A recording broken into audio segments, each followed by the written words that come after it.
ဒိုသေးသောရှိခိုးပြီးပြီးနောက်တွင်ကတော့စီစဉ်နံပါတ်5ရာကတော့ကံဆရာကြီးဆရာမကြီးများအားကတော့လက်ဆောင်ပစ္စည်းများဒုတိယစွာပေးရခြင်းစီစဉ်ဖြစ်ပါရဲ့ခင်ဗျာဘဝလုံးကလေးမှမဝိုင်းတတ်သေးခင်ဆရာသခင်သူ့လက်ကလေးနဲ့မိုးပေါ်ကရွှေလာမင်းလိုဝိုင်းဆက်ဆက်လက်ထပ်တာပင်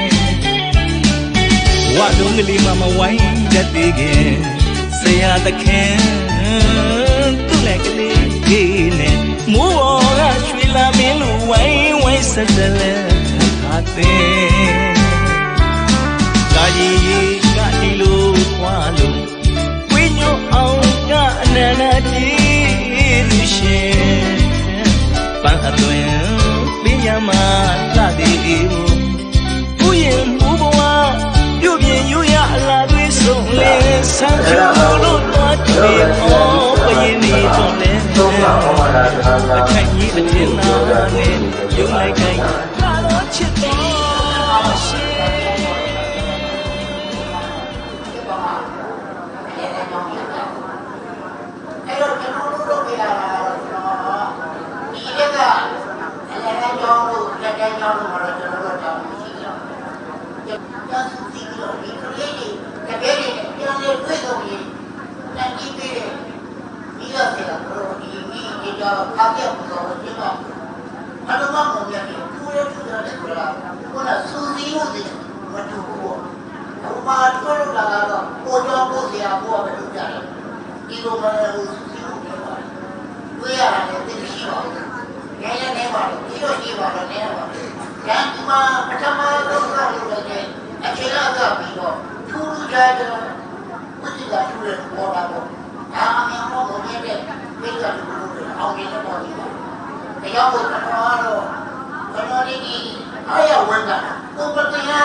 ဟဲ့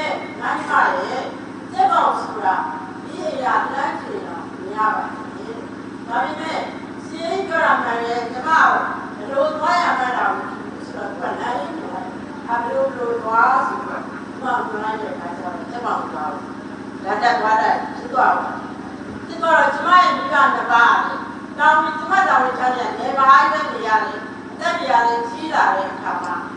သူကလည်းကျောင်းပိတ်ရဲ့ကျောင်းပိတ်ချိန်ကြီးစနေတနင်္ဂနွေ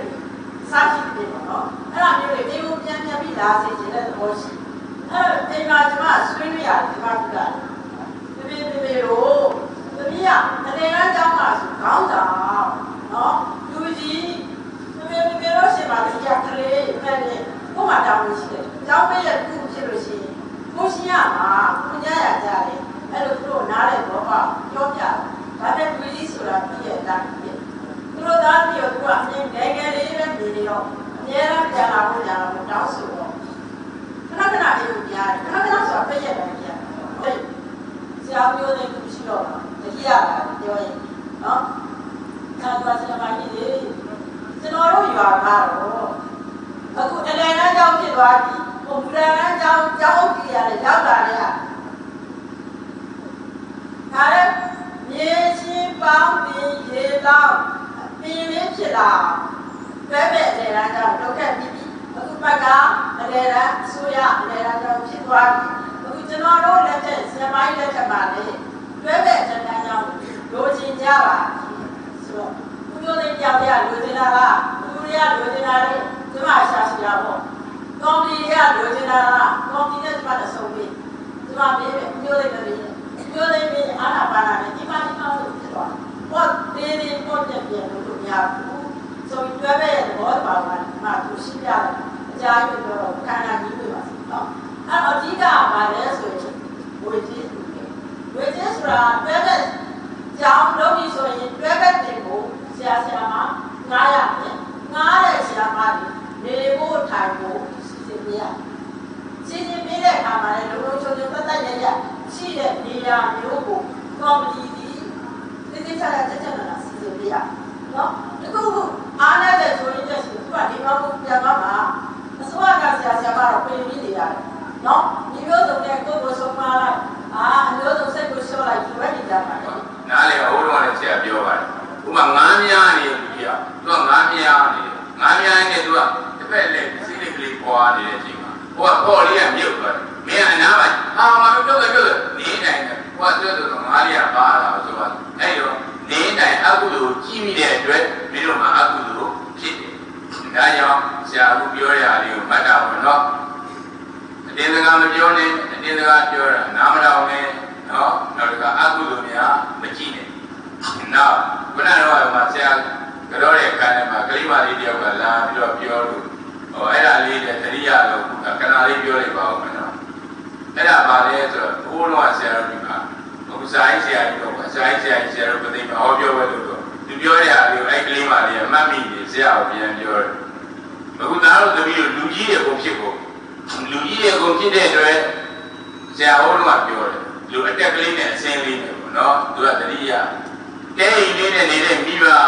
သူကမွေးတဲ့ကလေးလေးကြောင့်ပြင်အောင်သွမိုးလေးဖြစ်သွားတယ်ပြင်အောင်သွမိုးလေးနဲ့ဖြစ်တဲ့မိဘထပ်မွေးတဲ့ကတိုက်တဲ့ကားနဲ့ဖြစ်သွားတယ်ဒါအတက်ပေါ့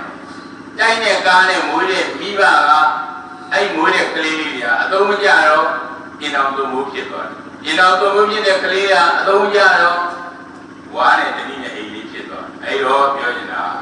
မင်းတို့တွေအခုလူကြီးတွေဖြစ်လာဖြစ်တဲ့ကိုယ့်ဘဝကိုဒီလိုမျိုးတက်သွားတာကြိုက်သလားဆင်းသွားတာကြိုက်ဘယ်လိုမေးပြီးတက်တာကိုကြိုက်တာပဲဒီမှာအဲ့တော့အဲ့လိုတက်တာကိုကြိုက်ရင်အဲ့ကြိုက်တဲ့တက်အောင်ယူစားတက်အောင်လုပ်ပါကိုလေးပြီးတော့ဘာမှမညာဘဝထဲမှာပျော်မွေ့နေတော့ခုနပြောတယ်ဟိုတိုက်ကနေပြီးတော့တဲဟုတ်ဖြစ်သွားတဲ့အစဉ်ကိုပြန်ရောက်သွားနော်ဒါကြောင့်မလို့မင်းတို့ကိုတက်ကျင်သလားကိုကြကျင်သလားကိုကြိုက်တဲ့လမ်းကိုရွေးတက်ချင်တက်အောင်ကြိုးစားစိတ်ကျင်တော့ဒီလိုက်ပေါ်ပါဒီလိုပဲနော်ဘာမှမလုပ်ဟိုကြီးအောင်ပါဘာလို့ပြောရလဲအဲ့လိုသာလုပ်လိုက်ပါလားအဲ့တော့သာသမီးတို့ကိုကြိုက်တာလေကိုလုပ်ကြပါတော့နောက်တစ်ခုကတော့သိရှိမှဆိုလို့ကပြောနေတာတွေအများကြီးပဲလားနော်အဲ့ဒီလိုပါဟိုဆရာတခုလေးပြောတယ်ဒါဟိုတရားဟောဘုန်းကြီးဟောတဲ့အားကြီးပေါ့နော်ဒါတော့တပည့်တော်ကြီးလာဖြစ်တဲ့အတွက်ဒီလိုဘုရားရှိခိုးကြမှာပဲဘုရားရှိခိုး